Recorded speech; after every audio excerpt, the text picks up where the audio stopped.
It sounds like something out of a Bond movie, but Ukraine is increasingly convinced that Russia plans to blow up the Zaporizhzhia nuclear power plant.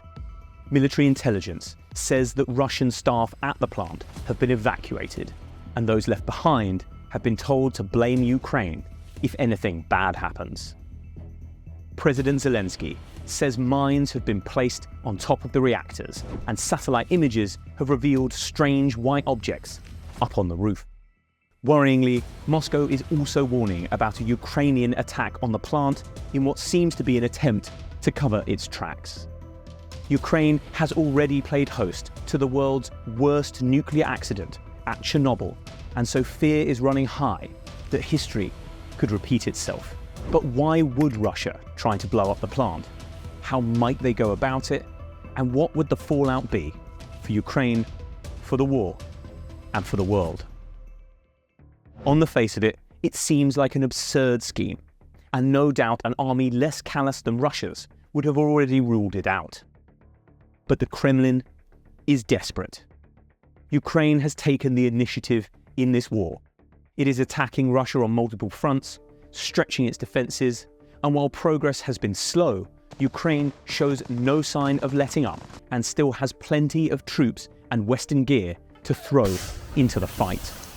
Russia needs a way to stop Ukraine's advance, break public support for the war, and force Kiev to the negotiating table. Blowing up the nuclear plant, at least in Putin's eyes, could achieve all three.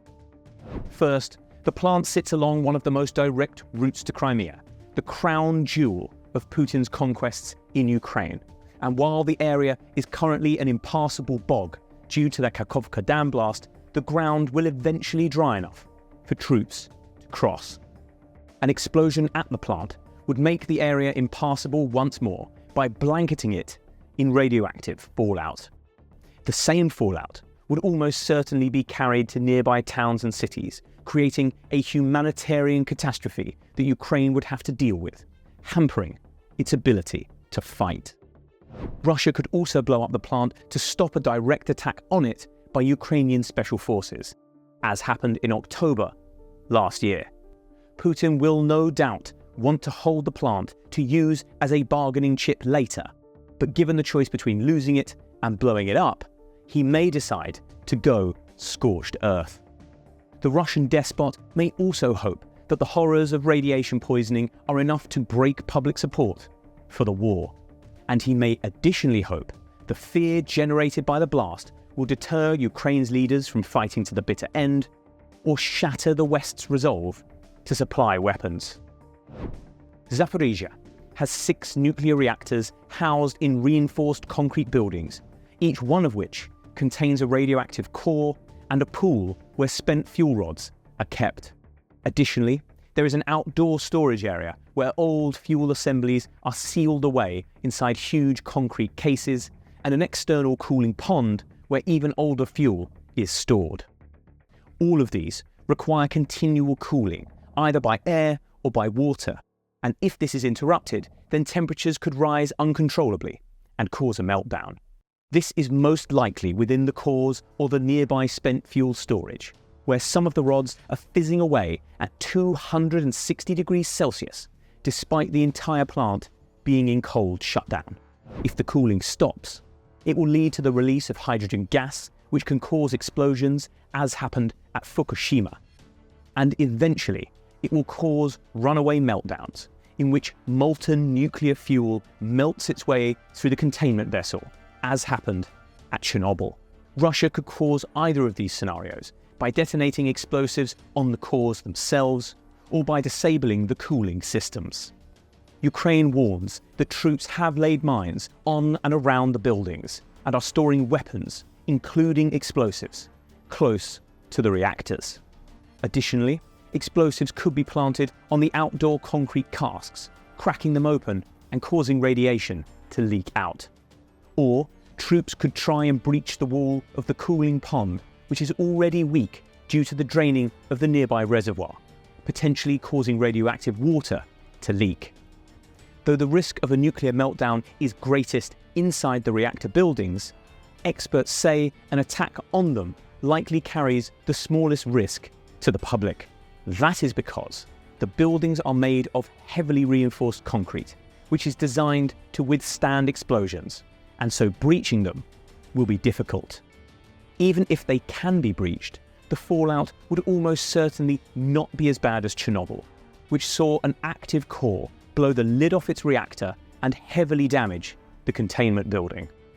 Radioactive fallout from that disaster blanketed much of Europe, and an area of 1,600 square miles is still off limits around the plant due to heavy radiation, as Russian troops found out to their peril while occupying it early on during the war. Instead, scientists say any disaster at Zaporizhzhia would likely be on a similar scale to Fukushima, which saw the plant's 4 reactors melt down after a tsunami disabled the cooling systems, 3 of which subsequently exploded. Radiation leaked into the ocean, and around 300 square miles of land had to be evacuated due to fallout. But that has since decreased by half. In Ukraine, a 300 square mile exclusion zone would affect the city of Nikopol, which is on the opposite side of the river to the plant, and the surrounding towns.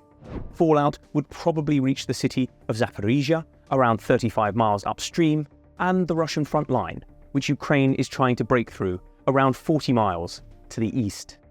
But some fear the bigger risk is to the external concrete casks, which are less well reinforced than the reactor buildings and more vulnerable to blasts. Though temperatures inside are much lower than in the cores, which reduces the risk of a meltdown, radioactivity is still high, and any blast would throw up a plume of dust that would be carried large distances on the wind. While the exact direction of travel would depend on conditions on the day, it would likely put the whole of western Ukraine at risk, along with parts of Germany and Poland. It could also carry the fallout into Belarus and Russia itself. The dust would likely be contaminated with uranium and cesium-137, which remain toxic for a long time and are difficult to dispose of. Anyone at the plant at the time of the blast may be at risk of acute radiation poisoning, which can quickly be fatal and is a nasty way to die. Those in the wider area would be at increased risk of certain kinds of cancer, depending on the level of radiation they were exposed to. If contaminated water were to leak from the plant, it could end up in the Dnipro River, from which thousands of people in Ukraine get their drinking water. And it could also flow down into the Black Sea, potentially reaching as far afield as Romania, Bulgaria, and Turkey. Neither Ukraine nor Russia have concrete evidence of plans to attack the plant, but it is worrying that both are issuing the same warnings, even if they are blaming each other. If Putin does issue the order to blow it, then it will raise fears that he intends to pursue a scorched earth policy in Ukraine, destroying the land he once claimed to liberate just to stop anyone else from having it. Though Zaporizhzhia is the only nuclear plant Russia currently occupies, Putin's troops hold thousands of chemical factories and other industrial complexes that could be rigged to blow. That would likely slow down Ukraine's counterattack even further, ramping up deaths due to the fighting, and cause environmental issues for which there is no quick fix. And it will inevitably restart the debate around Putin's willingness to use a nuclear bomb. That could put off Western nations from sending more military aid, such as F-16s, which Ukraine is desperate for. Kiev is particularly fearful in the wake of the Kakhovka Dam explosion, which analysis now shows was most likely carried out by Russia. That caused huge devastation, and yet Moscow went virtually unpunished as a result, which Ukraine says will encourage Putin to go one step further. World leaders, particularly in China, have been very clear that they are opposed to the use of any nuclear weapons in Ukraine. But unless they draw a similar red line around the nuclear plant, and fast, then they could find themselves dealing with a different kind of nuclear blast. Don't forget to hit like and subscribe to our YouTube channel for more videos like this on the ongoing war in Ukraine.